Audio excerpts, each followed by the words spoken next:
think there's a kind of more distrust regarding if the U.S. will get involved, particularly after the events in Ukraine, in the sense that is seen as the U.S. having not gotten directly involved, but only provided arms. And so the question for Taiwan is, would Taiwan be left to fight it out alone in such a scenario? Now, Taiwan's status has been contested since 1949 when the Chinese Civil War turned in favor of the Chinese Communist Party and the country's old ruling government retreated to the island. Now, Taiwan has since considered itself sovereign state with its own constitution and leaders.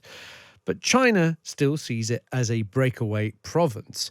Now, this weekend, China is conducting a second day of military drills in the Taiwan Strait. At least 71 Chinese jets flew around the island on Saturday and have simulated precision strikes against key targets. Now, Beijing has called these drills a stern warning after the Taiwanese president visited the US last week. Let's welcome to the show Brian Hioe, founder and editor for the New Bloom magazine covering youth culture and politics in Taiwan and Asia Pacific. Brian, thank you for joining us. Thanks for having me. Brian, tell us about these drills in China that they're conducting around the island. What do you know about them? What do we know so far? And are they still continuing? Yeah, so expected to continue until tomorrow. However, it's a question if China will announce a continuation to them. This happened before, for example, during the live fire exercises in last August, following U.S. Speaker of the House Nancy Pelosi's visit to Taiwan. China announced a series of exercises, and then when those ended, announced further exercises. And so it is a question whether they'll continue, but they do take place at a distance from Taiwan, and as a result, things are relatively calm. People are not freaking out because this is not something that occurs in everyday life. It's off the coast, closer to the Chinese mainland, in fact, than it actually takes place closer to Taiwan. I mean, reading the reports on these exercises, there have been a few standoffs. There's been a Taiwanese ship that's been shadowing a Chinese ship. We heard the sort of the reports they were sending over the radio saying, you know, you're going to have to change course, otherwise we're going to have to take necessary maneuvers. It does sound pretty tense out there where the exercises are in the middle of this, the sea. What is it like for residents of Taiwan? What are you hearing? What are you feeling? What's the atmosphere like?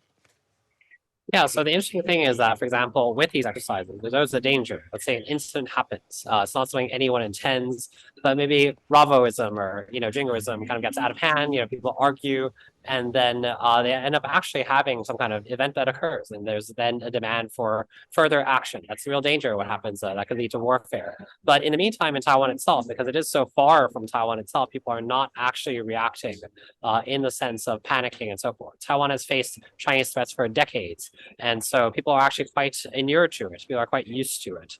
And so there have been previous incidents, whether last August or beforehand, when a Taiwanese president transits through US and China reacts to military maneuvers. The thing is that China may have done this too often, actually. It feels a bit like the boy that cried wolf. And so now people do not react as much to threats. But is that still there, though, the underlying threat? Because the lesson that we say with the boy cried wolf, that when it was real, people didn't take it seriously. So is there that worry in the back of a lot of people's minds in Taiwan? Yeah, I mean, among, let's say, people that comment on politics or policymakers or experts in the field, perhaps there is that worry that there could be proven example, to use another animal metaphor, of the frog being boiled in a kettle. The temperature slowly rises, but there's not a reaction. And so we really do have to see there.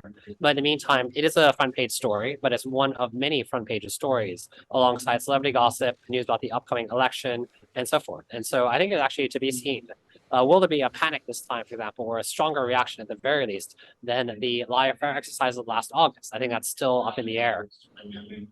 And do you think that this again was triggered because of the Taiwanese president's visit to the US? I mean, is every time there is any communication between the authorities in Taiwan and the US or Western forces, do we expect China to just roll out all the ships and start doing military exercises a few miles off the coast?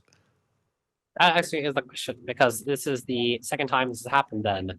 The Pelosi meeting in Taiwan was the first time that a U.S. Speaker of the House met with the Taiwanese president in 25 years. This is the second time. And so it's becoming routinized, regularized. But then will China react this way each time? That's to be seen.